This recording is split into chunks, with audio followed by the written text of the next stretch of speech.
అబ్బా ఏమి నీడది, ఇది ఇంకో గ్రహంలా ఉందే అని దానికో పేరు పెట్టారు, రాహువు కేతువు పేరు పెట్టి పురాణంలో గాథ ఒకటి నిర్మాణం చేశారు. అంతకు మించి ఇంకేం కాదు. ఈ మాట భాగవతంలో స్పష్టంగా చెప్పబడి ఉన్నది. ఆ ఊరికే కథ చెప్పారు తప్పిస్తే అది ఛాయాగ్రహంలోని భాగవతంలో చెప్పారు. సరే, ఇక్కడ కూడా శంకరులు అదే దృష్టాంతాన్ని, ఛాయాగ్రహములోనే దృష్టాంతాన్ని తీసుకుంటున్నారు. ఛాయ ఏం చేస్తుందంటే సూర్యుని యొక్క ప్రకాశాన్ని కప్పివేస్తుంది. సూర్యుడు ఎంత ప్రకాశం అండి, అంతటి ప్రకాశాన్ని ఛాయ కప్పేస్తుంది. అలాగే ఆత్మస్వరూపము యొక్క ప్రకాశాన్ని అజ్ఞానము కప్పివేస్తుంది. మాయా సమాచ్ఛాదనాత్ అని ఆ దృష్టాంతాన్ని ఇచ్చారు. ఇది మనం రేపు క్లాస్లో కంటిన్యూ చేద్దాం. ఓం పూర్ణమదః పూర్ణమిదం పూర్ణాత్ పూర్ణముదచ్యతే పూర్ణస్య పూర్ణమాదాయ పూర్ణమేవావశిష్యతే. ఓం శాంతి శాంతి శాంతి. హరి ఓం శ్రీ గురుభ్యో నమః. హరి ఓం తత్సత్. శ్రీకృష్ణార్పణమస్తు. ఓం గణానాం త్వా గణపతిగం హవామహే కవిం కవీనాముపమశ్రవస్తమం జ్యేష్ఠరాజం బ్రహ్మణాం బ్రహ్మణస్పత ఆనశృణ్వన్నోతిభిः సీదసాదనం. శ్రీమహాగణాధిపతయే నమః. శ్రుతిస్మృతిపురాణానామాలయం కరుణాలయం నమామి భగవత్పాదశంకరం లోకశంకరం. సదాశివసమారంభాం శంకరాచార్యమధ్యమాం అస్మదాచార్యపర్యంతాం వందే గురుపరంపరాం. 6వ శ్లోకము. రాహుగ్రస్త దివాకరేందు సదృశః మాయా సమాచ్ఛాదనాత్ సన్మాత్రః కరణోపసంహరణతః యో భూత్ సుషుప్తః పుమాన్ ప్రాగస్వాప్సమితి ప్రబోధ సమయే యః ప్రత్యభిజ్ఞాయతే తస్మై శ్రీ గురుమూర్తయే నమ ఇదం శ్రీ దక్షిణామూర్తయే.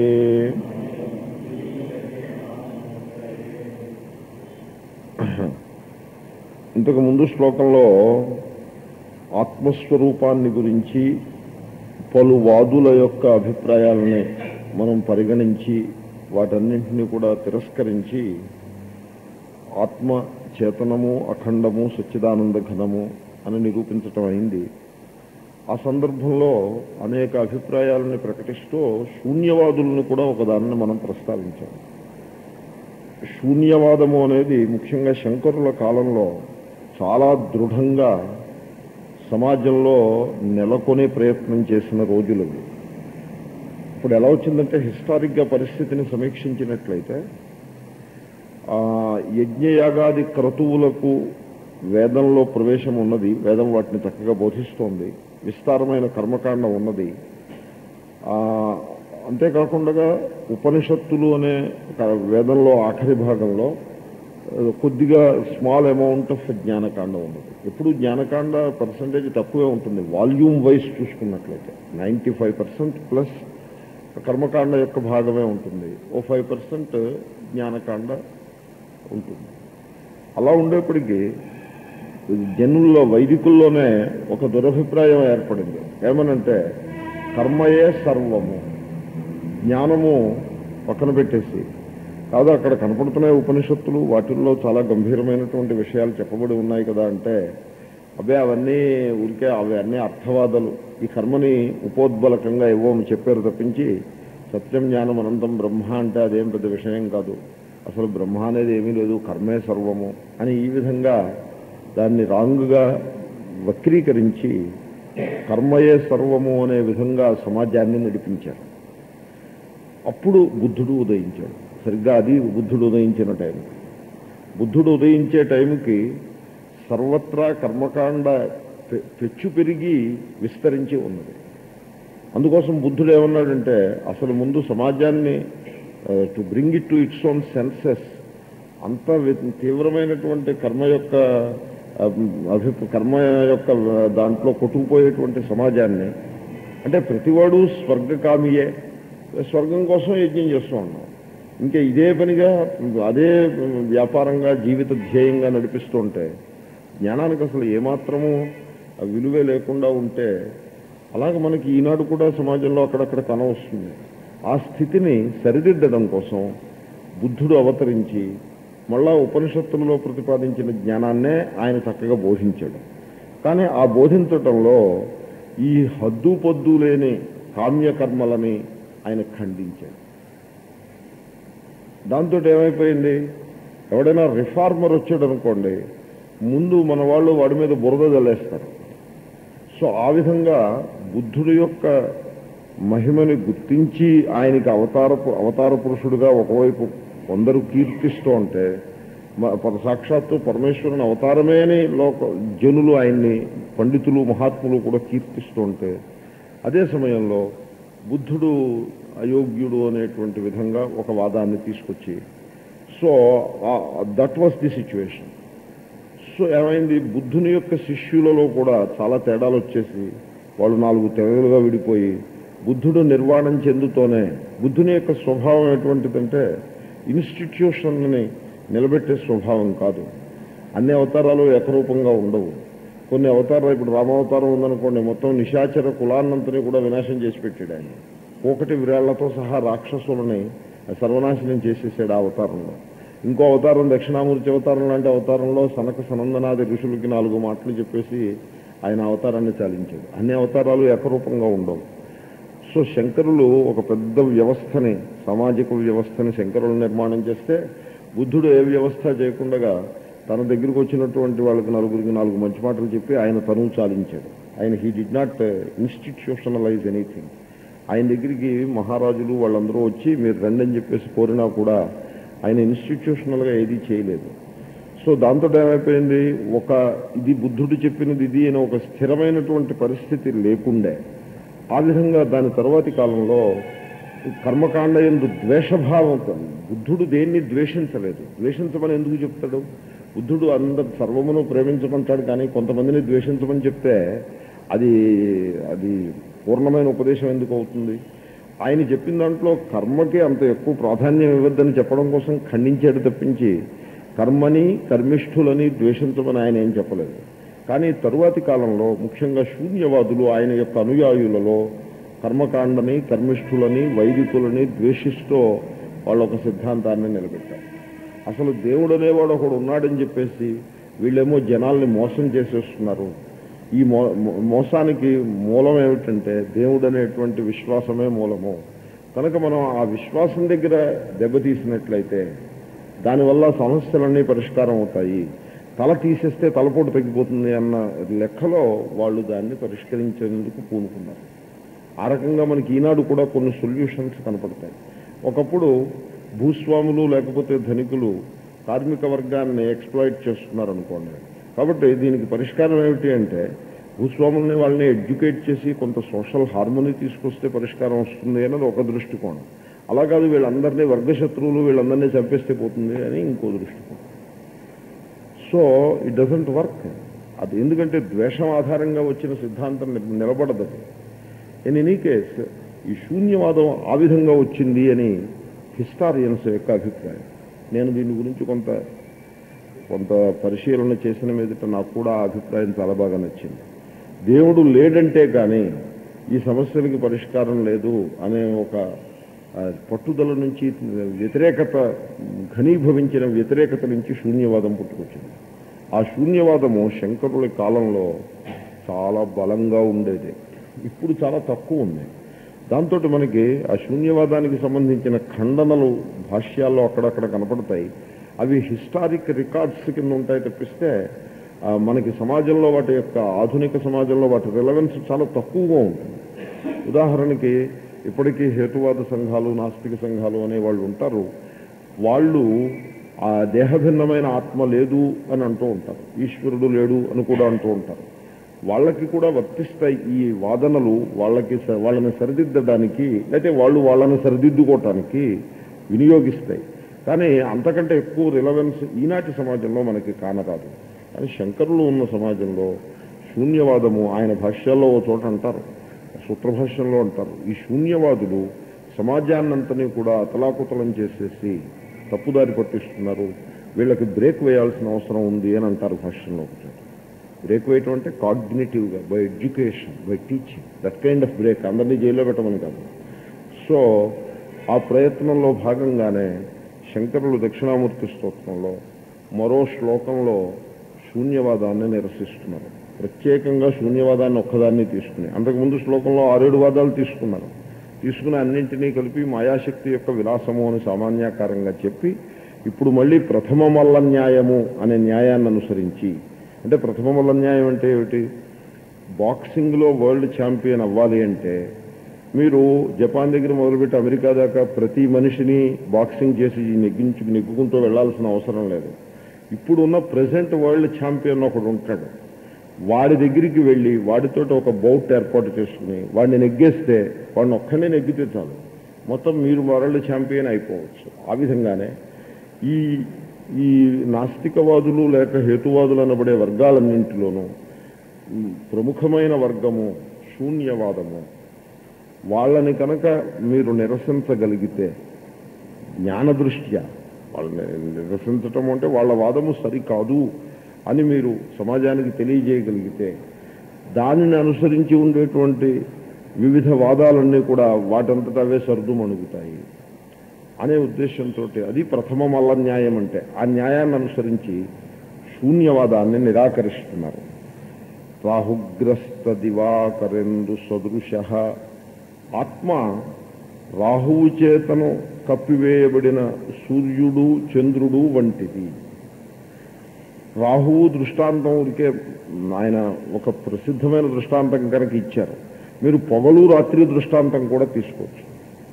ఇప్పుడు ఈ సమయంలో ఇక్కడ ఉదయము, ఇదే సమయంలో మీరు పశ్చిమ భాగానికి వెళ్ళినట్లయితే, పశ్చిమ అర్ధఖండానికి అమెరికాకి వెళ్ళినట్లయితే ఇదే సమయంలో సరిగ్గా అక్కడ రాత్రి 8-9 అవుతుంది, చీకటి అవుతూ ఉంటుంది, బాగా రాత్రి సమయం ఉంటుంది.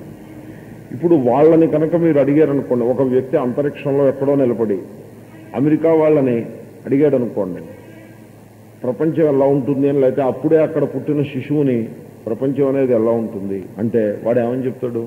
ప్రపంచం చీకటిగా ఉంటుంది అని చెప్తాడు. కాదు, మన భూగోళం పైన సూర్యమండలం ఒకటి ఉన్నది, అది ప్రకాశిస్తూ కాంతులను విరజిమ్ముతూ ఉంటుంది, దాని మాట ఏమిటి నీకు? అది అటువంటిది ఏమీ ఉంది కదా, నీకు కానవచ్చుట్లేదా అంటే అటువంటిది ఏమీ లేదు, చీకటి మాత్రమే ఉంటుంది అని చెప్తాడు. లేదా చదువుకోని వాడో లేకపోతే మూర్ఖుడో ఏమనుకుంటాడంటే, సాయంకాలం అయ్యేప్పటికీ సూర్యుడు అస్తమించేశాడు. అస్తమించడం అంటే ఏమిటో తెలుసిన? ఒక వ్యక్తి స్వర్గస్థులయ్యారనుకోండి, వారు అస్తమించినారు అంటారు. అస్తమయం అంటే లేకుండా పోవటం. సో సూర్యుడు అస్తమించేసినాడు, లేకుండా పోయినాడు అని అమాయకులు ఎవరైనా అనుకోవచ్చు కూడా. కానీ వాస్తవం ఏమిటి? సూర్యుడు లేకుండా పోవటం చేత అక్కడ చీకటి పడి, ఇక్కడ సూర్యుడు కొత్తగా ఉదయనం అంటే పుట్టటం, కొత్తగా పుట్టడం చేత ఇక్కడ వెలుతురు వచ్చింది. అదే పరిస్థితి. అది పరిస్థితి కాదు. మీరు మొత్తం గ్లోబునంతని ఈ మూల నుంచి ఆ మూల దాకా ఏకకాలంలో పరిశీలన చేయగలిగితే అంతరిక్షం నుంచి, ఆ గ్లోబులో సగభాగము చీకటిలోనూ సగభాగం వెలుతురులోనూ ఉంటుంది. ఆ చీకటి వెలుతురు భాగాలు క్రమంగా మారుతూ ఉంటాయి. దీనికి కారణము సూర్యుని యందు వచ్చేటువంటి హెచ్చుతగ్గులు కాదు, సూర్యునిలో వచ్చే కదలిక కూడా కాదు. భూమికి సంబంధించినంత వరకు సూర్యుడు అలా స్థిరంగానే ఉంటాడు. ఈ భూమి తన చుట్టూ తాను తిరుగుట అనే ఒక ప్రక్రియలో ఉంది కనుక అది అలా తిరుగుతూ ఉంటే కొన్ని భాగములు సూర్యుని వైపు ఎక్స్పోజ్ అయ్యి ఆ భాగాలకు వెలుతురు వస్తుంది. ఏ భాగాలు సూర్యునికి షాడో రీజియన్లో, ఛాయా ప్రదేశంలో పడిపోతాయో అవి చీకట్లో పడిపోతాయి. సో ఇక్కడ మనం చీకట్లో ఉన్నాం కాబట్టి సూర్యుడు లేడని, మనం వెలుతురులో ఉన్నాం కాబట్టి సూర్యుడు ఉన్నాడని, లేదా మనకి చీకటి వచ్చినప్పుడు సూర్యుడు అస్తమించేశాడని, మనకి వెలుతురు వచ్చినప్పుడు సూర్యుడు ఉదయించాడని, ఈ రెండు అభిప్రాయాలు చాలా తప్పు. నిన్న రాత్రి సూర్యుడు అస్తమించాడు, ఈరోజు సూర్యుడు ఉదయించాడు, ఈ మధ్యలో సూర్యుడు లేడు. ఇది మన అనుభవం. ఈ అనుభవాన్ని ఆధారంగా, ఈ అనుభవాన్ని ఎవడూ కాదనలేని అనుభవము, మనకున్న అనుభవం, సర్వమానవులకు సమానంగా ఉన్న అనుభవమే. ఈ అనుభవాన్ని ఆధారంగా చేసుకుని మనందరం కలిసి నిన్న రాత్రి సూర్యుడు అనేవాడు లేడు, సూర్యునికి సంబంధించినంత మటుకి శూన్యమే తత్వము నిన్న రాత్రి సూర్యాస్తమయ సమయానికి సూర్యుడు శూన్యంలో కలిసిపోయాడు, ఈవేళ ఉదయం సూర్యోదయ సమయానికి మళ్ళీ శూన్యంలోంచి బయటకు వచ్చాడు అని కనుక మీరు సిద్ధాంతం చేసినట్లయితే అది ఏం సిద్ధాంతం? అది తల్లకిందుల సిద్ధాంతం. ఆత్మ విషయంలో కూడా పరిస్థితి అంతే. రాహుగ్రస్త దివాకరేందు సదృశ. ఆత్మ రాహువు చేతను మ్రెంగబడిన లేకపోతే కప్పివేయబడిన, గ్రస్త అంటే కప్పివేయబడిన సూర్యుడు లేక చంద్రుని వంటిది. ఎప్పుడు? నిద్రావస్థలో. శూన్యవాదులు నిద్రావస్థని చాలా ప్రధానమైనటువంటి వాదంగా, వాళ్ళకున్న మెయిన్ పాయింట్ అదే, దానిని చెప్తూ ఉంటారు. వాళ్ళు ఏమంటారంటే, నీ జీవితాన్ని నువ్వు పరిశీలించు, నిద్రలో నువ్వు వెళ్ళేప్పటికీ నీ సంస్కారాలు, నీ యొక్క ప్రపంచము అంతా నిద్రలో కలిసిపోతుంది. అంతవరకు వాళ్ళు చేసేటువంటి ఆర్గ్యుమెంట్ చాలా పెర్ఫెక్ట్గా ఉంటుంది. మనం నేర్చుకోదగ్గ ఆర్గ్యుమెంట్ చేస్తారు వాళ్ళు. వాళ్ళు ఏమని చెప్తారంటే, వాళ్ళు చెప్పేదే మనము చెప్తాం, వేదాంతం కూడా అదే చెప్తాం, ఏమీ తేడా లేదు. ఎలాగంటే జగత్తు అనేది బాహ్యమునందు కలదు అని మనం అనుకుంటాం. కానీ మీరు కొంచెం జాగ్రత్తగా ఆలోచిస్తే మీకు అవగతం అవుతుంది, జగత్తు బాహ్యమునందు లేదు, జగత్తు మన లోపలే ఉంది. జగత్ అంటే ఏమిటి చెప్పండి? ఇప్పుడు మీరు గ్రహించే పదార్థములే కదా జగత్ అంటే. అంతకంటే ఏమైనా ఉందా? మీకు గ్రహణకు రానిది లోకాలోక పర్వతం ఒకటి ఉందని మేము చిన్నప్పుడు కావ్యాల్లో చదువుకున్నాం. ఎక్కడుంది లోకాలోక పర్వతం? కావ్యాల్లోనే ఉంది, ఇంకెక్కడా లేదు.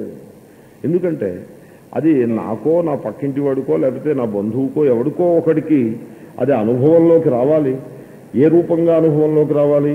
శబ్ద రూపంగా అనుభవంలోకి రావాలి. సౌండ్ వస్తుందనుకోండి, ఏవో కొన్ని సౌండ్స్ వస్తూ ఉంటాయి. టెలిస్కోపో లేకపోతే రేడారో ఏదో పెట్టుకుంటే అక్కడి నుంచి సౌండ్స్, బీప్స్ వస్తూ ఉంటాయి. వాటిని మనం క్యాప్చర్ చేసి అనలైజ్ చేస్తే, ఓ అక్కడ బ్లాక్ హోల్ ఉంది, దాని నుంచి ఈ రేడియేషన్ వచ్చింది, ఇక్కడ ఒక గెలాక్సీ ఇంకో గెలాక్సీ తోటి కొలైడ్ అవుతోంది అని అక్కడి నుంచి ధ్వనులు వస్తున్నాయి అని మనం శబ్దాన్ని ఆధారంగా చేసుకుని జగత్తుని చెప్పచ్చు. లేదా కంటితో చూసి రూపమును ఆధారంగా చేసుకుని జగత్తుని చెప్పచ్చు. అలాగే రసము, స్పర్శ, గంధము, శబ్దరూపరసస్పర్శ గంధములు ఇంతే జగత్ అంటే. ఈ శబ్దరూపరసస్పర్శ గంధములు ఏవైతే ఉన్నవో వాటికి ఆలంబనంగా ఉండేటువంటిదే జగత్తు. కాబట్టి జగత్తంతా కలిపి విషయ జాతం, ఈ ఐదింటికి విషయములు అని పేరు. విషయ జాతము, జాతము అంటే సమూహము, విషయముల సమూహము అని చెప్పొచ్చు. విషయములు ఇంద్రియముల కంటే భిన్నంగా లేవు. శబ్దము అంటే శ్రోత్రేంద్రియ గ్రాహ్యము శబ్దం, కానీ శ్రోత్రేంద్రియాన్ని తీసి పక్కన పెడితే శబ్దమే లేదు. పుడుతోనే చెమిటివాడిగా పుట్టినవాడికి వాడి యొక్క దృష్టిలో, వాడి దర్శనంలో ఉండే జగత్తులో శబ్దము అనే తత్వం లేకుండా ఉంటుంది. పుట్టుగుడ్డికి చీకటి, వెలుతురు అనే రెండు తత్వాలు వాడి జగత్తులో ఉండవు. వాడికి ఓ జగత్తు ఉంది, ఆ జగత్తులో చీకటి, వెలుతురు ఉండవు, రెండూ ఉండవు. కనుక ఈ జగత్తు అనేది ఇంద్రియముల చేత ఎంతవరకు గ్రహింపబడుతుందో అంతే జగత్తు. కనుక మీరు శబ్దరూపరసస్పర్శ గంధములను గ్రహించి ఇంద్రియ గ్రాహ్యములుగా ఉండేటువంటి ఏ ఇన్ఫర్మేషన్ అయితే ఉందో అదంతా మనస్సులో సంస్కార రూపంగా ప్రోగు చేసుకుని ఉంటారు. అదే జగత్తు. బయట ఏముందో మీరు నిర్ణయించుకున్న మీ కంక్లూషన్స్ అన్నీ సరికావు. బయట ఏముందో బయట నెక్లెస్ ఉందని కంక్లూడ్ చేస్తారు. అది కరెక్ట్ కంక్లూషనా? ఏ బేసిస్ మీద కంక్లూడ్ చేశారు? రూపగ్రహణం చేశారు, రూపాన్ని గ్రహించారు. మనస్సులో ఆ రూపానికి సంబంధించిన సంస్కారం ఒకటి ఉంది, అదిగో నెక్లెస్ ఉందన్నారు. గోల్డ్ మాత్రమే తెలిసి నెక్లెస్ సంస్కారం లేని వాడిని అడిగితే గోల్డ్ ఉందంటాడు. This is a very epistemology అని ఈ వేదాంతంలో ఉండేటువంటి పదార్థ విచారము, ప్రమాణ విచారము చాలా గంభీరమైనటువంటి విచారం. నేను దాంట్లో ప్రవేశిస్తే దాని నుంచి బయటికి రావడం కష్టం అవుతుందని చెప్పేసి నేను పైపైన ఊరికే స్పృశించి ముందుకు వెళ్తూ ఉంటాను. సో ఇన్ ఎనీ కేస్, జగత్తు అనగా మీ మనస్సులో గ్రహింపబడే శబ్ద రూప రసస్పర్శ గంధముల సమూహము తప్ప మరి ఒకటి కాదు. మీ మనస్సులోనే ఉంది జగత్తు. విశ్వం దర్పణ దృశ్యమాన నగరీ తుల్యం నిజాంతర్గతం. ఈ విషయం నేను మొదటి శ్లోకంలో చెప్పాను. ఇంకొకటి చెప్తా వినండి. జగత్తు అంటే కొన్ని మీరు ఇష్టపడే పదార్థాలు, కొన్ని మీరు ఇష్టపడని పదార్థాలు, మీకు ఇష్టం కానివి, మరికొన్ని న్యూట్రల్ పదార్థాలు. ఇంతే కదా జగత్ అంటేను, ఇంతకంటే వేరే జగత్ ఏం లేదు. కానీ నేను ఇష్టపడేవి, నా లైక్స్, నా డిస్లైక్స్, నా న్యూట్రల్ ఇంకొకళ్ళ వ్యక్తి యొక్క లైక్స్ డిస్లైక్స్ కంటే భిన్నంగా ఉంటాయి. కాబట్టి ఏ వ్యక్తి యొక్క జగత్తు ఆ వ్యక్తికి సంబంధించినంత వరకు పూర్తిగా వ్యక్తినిష్టమైన భావన మాత్రమే. నా జగత్ అంటే ఒక వ్యక్తి ఉన్నాడు, ఆ వ్యక్తి యొక్క జగత్ అంటే ఏమిటి? వాడి ఉద్యోగం, వాడి పెళ్ళము, వాడి బిడ్డలు, వాడి బ్యాంక్ బ్యాలెన్సు, వాడి తల్లిదండ్రులు, వాడి కష్టాలు, వాడి సుఖాలు, వాడి రోదనలు, ఇదేగా వాడి జగత్తు. ఇంతకంటే వాడి జగత్తే ఉంది. వాడు చూసే ఆకాశం, వాడు చూసే చెట్లు చేమలు, ఇదే. అవి కూడా కలుపుకోవచ్చు న్యూట్రల్స్ కనుక. ఆ న్యూట్రల్స్ అందరికీ సమానంగా ఉంటాయి. చెట్టు చేమలు ఆకాశం అందరికీ సమానంగా ఉంటాయి. మిగతావన్నీ ఎవడివి వాడివే. దీంట్లో జగత్తులో కామన్ పాయింట్ చాలా తక్కువగా ఉంటుంది. సో జగత్తు అన్నది పూర్తిగా వ్యక్తినిష్టమైనటువంటి భావన. ఈ సత్యాన్ని, ఇది ఒక థీసిస్. ఇది జగత్తు బాహ్యమునందు ఉంది అని అనిపిస్తుంది. The concept of outsideness also. Outside అంటే ఏమిటి? చర్మము బౌండరీగా పెట్టుకుని, ఈ చర్మానికి బయట ఉన్నది జగత్తు, ఈ చర్మానికి లోపల ఉన్నది నేను. ఇప్పుడు మిఠాయి ఇలా పట్టుకున్నాను అనుకోండి చేతితోటి, ఈ మిఠాయి జగత్తు. నోట్లో వేసుకున్నాను అనుకోండి నేను. ఏమీ తెలివైన మాట అది.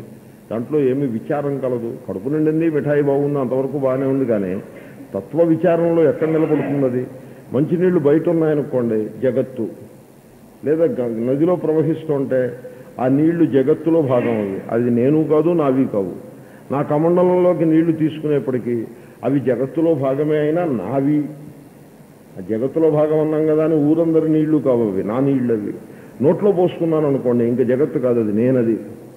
సో ఇది తత్వానికి విచారంలో అలా ఉండదు. ఈ బౌండరీ రీజనబుల్ బౌండరీ కాదు అది.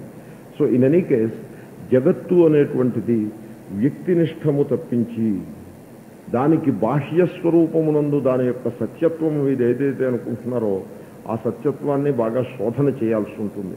కేవలము ఇంద్రియములు తీసుకొచ్చేటువంటి జ్ఞానాన్ని ఆధారంగా చేసుకుని మీరు జగత్తు యొక్క సత్యత్వ అసత్యత్వాలను నిర్ధారించే ప్రయత్నం చేయరాదు. ఆ విషయం అలా చెబిట్టి జగత్తు మనోనిష్టము, వ్యక్తినిష్టము. It's a subjective understanding. ఇది ఒక థీసిస్. ఈ థీసిస్ క్షణిక విజ్ఞానవాదులు బాగా ప్రతిపాదన చేస్తారు, బౌద్ధులు బాగా దృఢంగా చేస్తారు. వాళ్ళతోటి మేము పూర్ణంగా అంగీకరిస్తాం.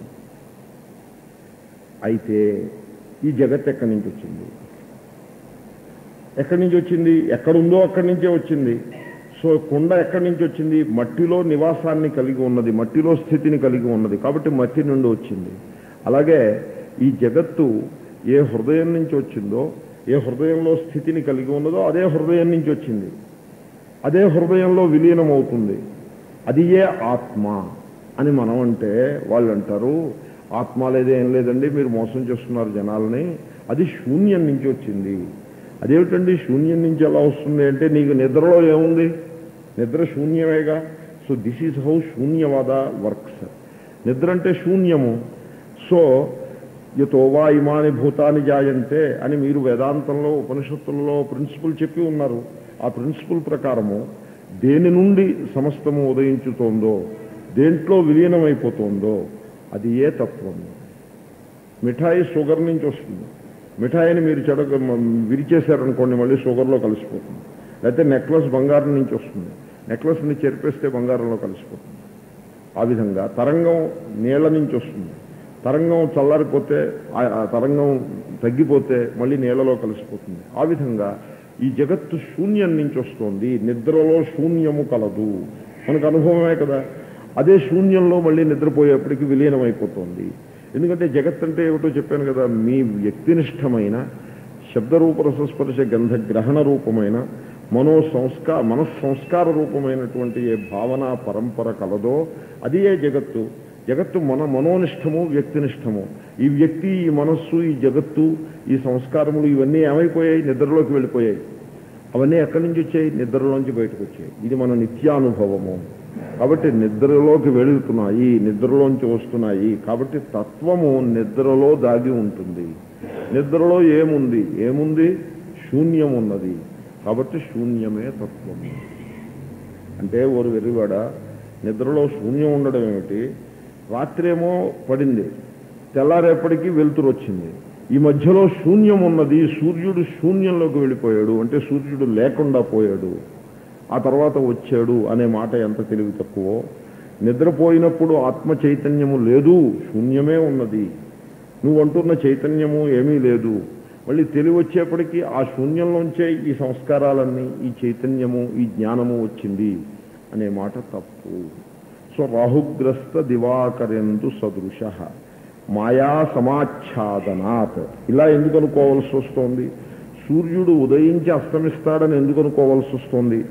భూమి తిరిగినటువంటి ఆధారాన్ని బట్టి సూర్యుడు కప్పివేయబడినాడు. లేదా సూర్యుడికి గ్రహణం పట్టినప్పుడు సూర్యుడికి గ్రహణం పట్టేసింది, రాహు మింగేశాడు, రాహు కడుపులోకి వెళ్ళిపోయాడు అని ఎందుకు అనుకోవాల్సి వస్తోంది? సూర్యుడు కనపడకుండా పోతున్నాడు. కనపడకుండా పోవడం అంటే ఎందుకనమాట? సూర్యుడు కప్పివేయబడ్డాడు. కప్పివేయబడ్డాడే కానీ లేకుండా పోలేదు. కప్పివేయబడమే అక్కడ విషయము. అదేవిధంగా ఏ ఆత్మ చైతన్యము ఈ జగత్తునంతని తెల్లవారిన తర్వాత, నిద్రలేచిన తర్వాత ప్రకాశింపజేస్తుందో ఆ ఆత్మ చైతన్యము నిద్రలో కూడా కలదు. అది లేదని నువ్వెలా అంటావు? సూర్యుడు లేదన్నట్టుగా అస్తి. అయితే ఉంటే ఎలా ఉంది? అది ఉంటే మరి మాకేం తెలియటం లేదేమి? ఇప్పుడు ఆత్మ చైతన్యం జాగ్రత్త అవస్థలో ఉంది అనే విషయంలో మనకేమీ సందేహమే లేదు. ఎందుకంటే ఆత్మ చైతన్యం ఉండబట్టే శ్రోత్రేంద్రియము శబ్దాలని, నేత్రేంద్రియము రూపాన్ని, ఈ విధంగా వివిధ ఇంద్రియములు వివిధ విషయాలని గ్రహిస్తున్నాయి. జగత్తుని ప్రకాశింపజేస్తోంది ఆత్మ చైతన్యం. చైతన్యం ప్రకాశింపజేస్తోంది. మనం ఏమనుకుంటామంటే జగత్తు ప్రకాశిస్తోంది అనుకుంటాం. జగత్తు ప్రకాశించడం ఏమిటి? జగత్తేం ప్రకాశించదు. ఆత్మ చైతన్యమే జగత్తుని ప్రకాశింపజేస్తూ ఉంటుంది.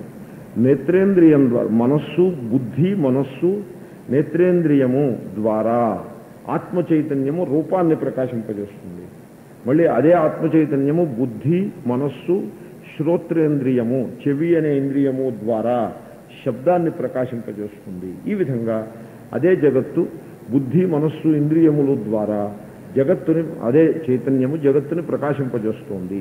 కాబట్టి జగత్తు ఉపలభ్యమానం అవుతోంది గనుక జాగ్రత్త అవస్థలో ఆత్మ చైతన్యము మనకి స్పష్టంగా కనపడుతోంది. లైక్ సూర్యుడు ఉన్నాడని మీకు ఎలా తెలుసు?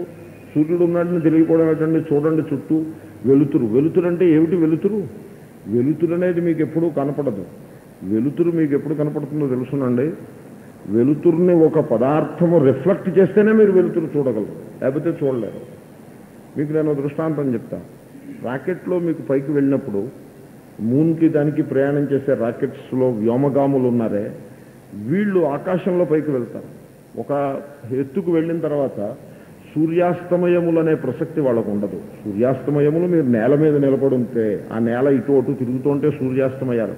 పైకి వెళ్ళిపోతే ఇంకా సూర్యుడు అస్తమయం లేదు, ఉదయము లేదు. సో వాళ్ళకి ఎప్పుడూ సూర్యుడు ప్రకాశిస్తూనే ఉంటాడండి.